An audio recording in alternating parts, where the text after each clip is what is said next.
So a big question you're going to ask yourselves is Maldini 94 worth it anymore? Now we've obviously got the 92 from the objective. I must admit, not everybody's going to completely finish it. 25 wins in 36 matches.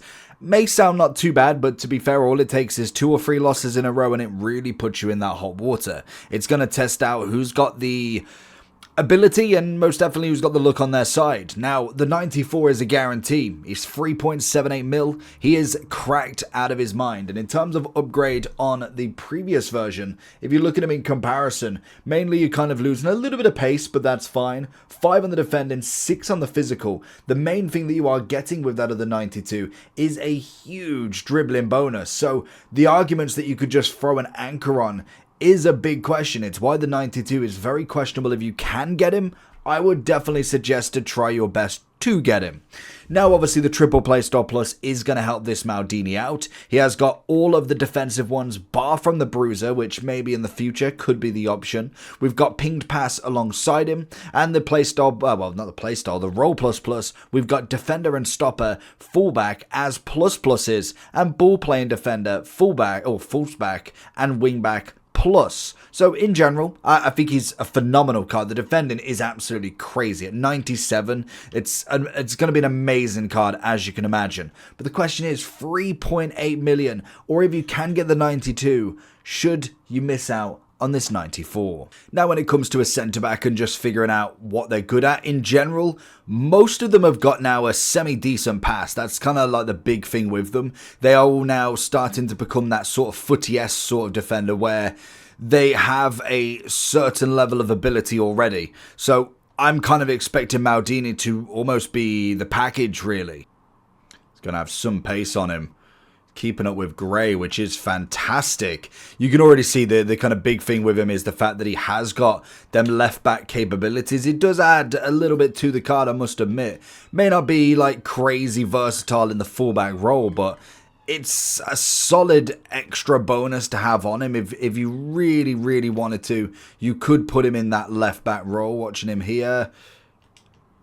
Oh, it's a good goal. I pulled him out of position. We are in a 5-back at the moment as well. So that is terrifying. Trying to kind of do a bit too much with him there. Definitely need to pass it off more. Good interception from him.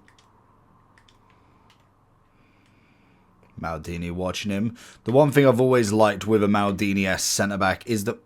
Oh, I was going to say, is the fact that if you can get behind him, if you do the defensive duties right, you don't necessarily rush out too much, he's always normally pretty on ball with any sort of challenge that you can kind of go with. There's very little kind of mistake that really happens with him as such, which is the kind of most comforting from him. As long as you don't kind of do the stupidness of kind of what I do or tend to do and run him out of net. Oh, get rid of it! And kind of get it rid of, like, if you're trying to just completely outrun your opponent rather than necessarily try and play that defensive duty where you run with your kind of CDMs as such. Good challenge again. And again, nice and easy. Ooh, screwed up, but we do get it back and we'll see the half out. We'll get the second half performance better. And he's gone. 4-4. You love to see it, honestly. Some people are just sore losers. Maldini watching tell. Incredible on the anticipate there, which is exactly what we wanted.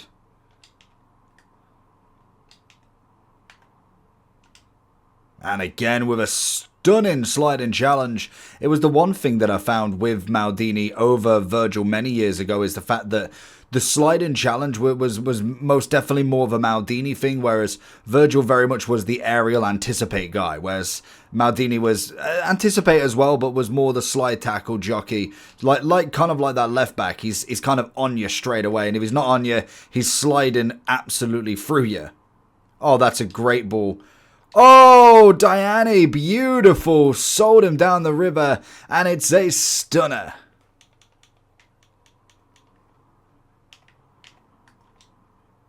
Great challenge again, quite literally. Just take the legs and just hope for the best later. And again, slide. Slide tackle, United. Maldini's going to see it out. Can we get the pass? Lovely. It's well worked into Zola. He's going to find his left. Good save from Buffon. I thought we might have been able to get the distance on that one, to be fair.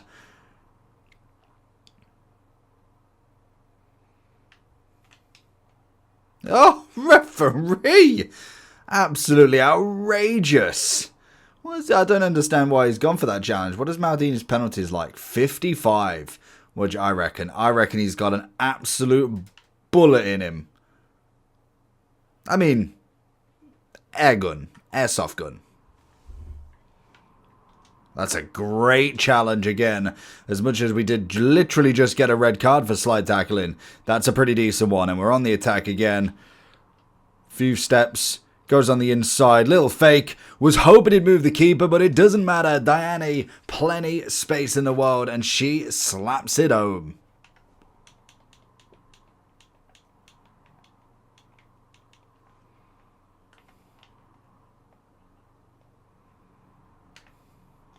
And again, Maldini mopping up. So going into the overall form then, we're looking at, what, 3.78 give or take. It's coming in about 3.75 at the moment, and I can imagine there will be a lot of fluctuations as we go through the weeks and months. Naturally, as we go through team of the season, we more than likely will see him drop down massively, coming in to start with at 7, then he's obviously coming down at 5, and now he's down at 3.7 as well. So we are going to see the same.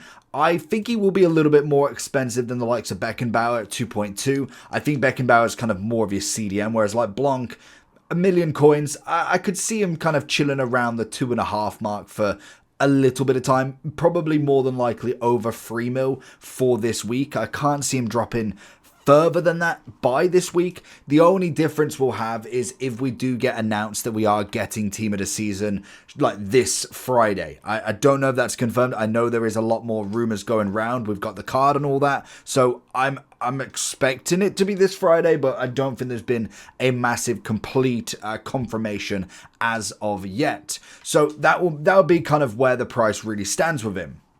Like we said with the objective, that's the hardest part to go with, because obviously the 92 is fantastic. Like, this version is an absolute stunner of a Maldini. It's a brilliant upgrade. If you can grind him out and get it, it's absolutely worth your weight in gold. Like, there is no question. If you can get this card, you should. You should really try and do it as good as you can, because naturally he will save you a lot of hassle of trying to get the 94. I think that one's pretty easy to kind of gather, really.